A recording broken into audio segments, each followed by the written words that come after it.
Hi, this is Sonia Hicks. This is my presentation on operating systems and firewalls. The operating systems I'm going to cover are Microsoft Server 2019 and Ubuntu Server 20 LTS. Beginning with Microsoft Server 2019, we see that Microsoft Server 2019 is a server-oriented operating system that is rooted in Windows and designed for enterprise-level usage. It has several security features like support for Windows Defender Exploit Guard, which guards against malware and ransomware attacks, shielded virtual machines to safeguard virtualized workloads, and Defender Advanced Threat Protection to help protect against advanced threats. Windows Server 2019 links on-premises settings with Azure services, enabling hybrid scenarios and leveraging current investments for Microsoft. It provides a large array of features and services for business-level software and data storage, and it also incorporates Active Directory for efficient user and group administration, Hyper-V for virtualization capabilities and group administration, and enhanced security elements. There are a lot of ways to harden the server, but these are a few of my recommendations for server hardening for Microsoft Server 2019. Number one would be consistent updates, keeping the operating system current with the newest available security updates and bug fixes. This will ensure that the users are protected against all of the current known vulnerabilities, and they should enable automatic updates on their operating system to do so. Role-based access control, using RBAC to ensure that users only have access to resources that are required for their jobs. As a result, the attack surface is smaller and the chances of unauthorized entry are lowered by keeping people essentially in their lanes. Next would be network segmentation to separate sensitive information and important services from less secure parts of your network. Again, this keeps things separated, which again lowers the attack field. Microsoft Server 2019 utilizes firewalls and network segmentation. This can help prevent breaches and block attackers and their breaching attempts. Moving on to Ubuntu Server 20 LTS, some of the details are it is known for its dependability and community support. Ubuntu's installing, updating, and managing software packages are made easier by the use of Debian Package Management System and the APT Advanced Package Tool Package Manager. Web hosting, container orchestration, and cloud deployments are all often found on the Ubuntu server. As opposed to Ubuntu on the desktop, the server does not provide a graphical user interface. The command line is used to control it, so this increases efficiency for the server configuration. Now for the Ubuntu server's hardening recommendations.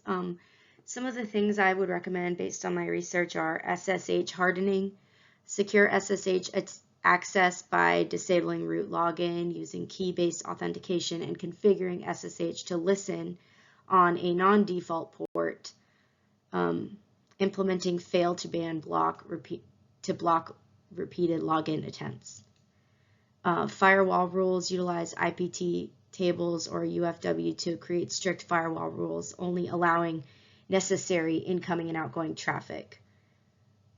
The default policy should be set to deny, and only specific services should be exposed.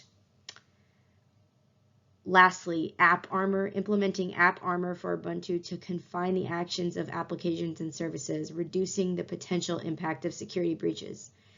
This is similar to one of the recommendations on the previous slide for Windows. AppArmor as a Linux security module implementation enforces mandatory access controls based on their names. It restricts specific programs to a predefined set of files using these capabilities. Next, we're going to talk about firewalls, specifically Windows Firewall and IP tables, which is Linux. Diving into Windows Firewall here, some of the technical details are that Windows Firewall is a built-in firewall solution for Windows operating systems, meaning it does already come on your device, your Windows device. Windows Defender Firewall offers support for Internet Protocol Security, IPsec, allowing the user to mandate authentication for any device attempting to make communication with your device. When authentication becomes mandatory, devices lacking trusted authentication can't communicate with your device. Windows Firewall allows administrators to control inbound and outbound network traffic based on predefined rules. Windows Firewall uses a host-based two-way network traffic filtering for the device. Moving on to the hardening recommendations for Windows Firewall. I recommend rule restriction, so limiting the number of allowed incoming and outgoing rules to reduce potential attack vectors. Logging and monitoring, always useful.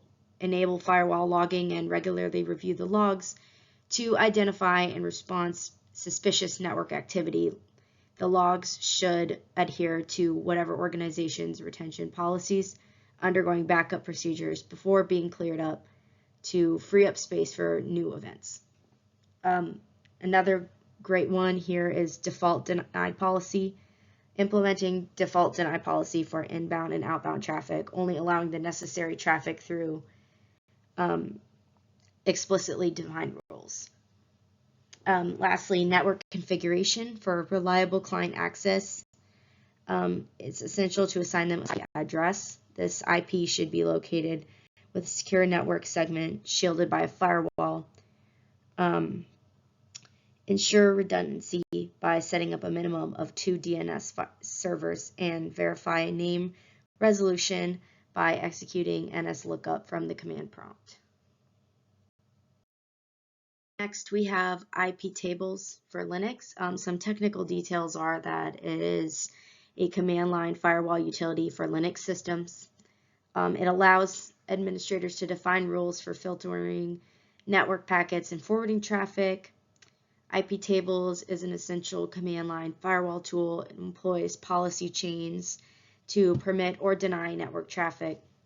When a connection attempts to establish on your system, IP tables searches its rule set for a suitable match. It is worth noting that IP tables is typically included as a standard component in most Linux devices.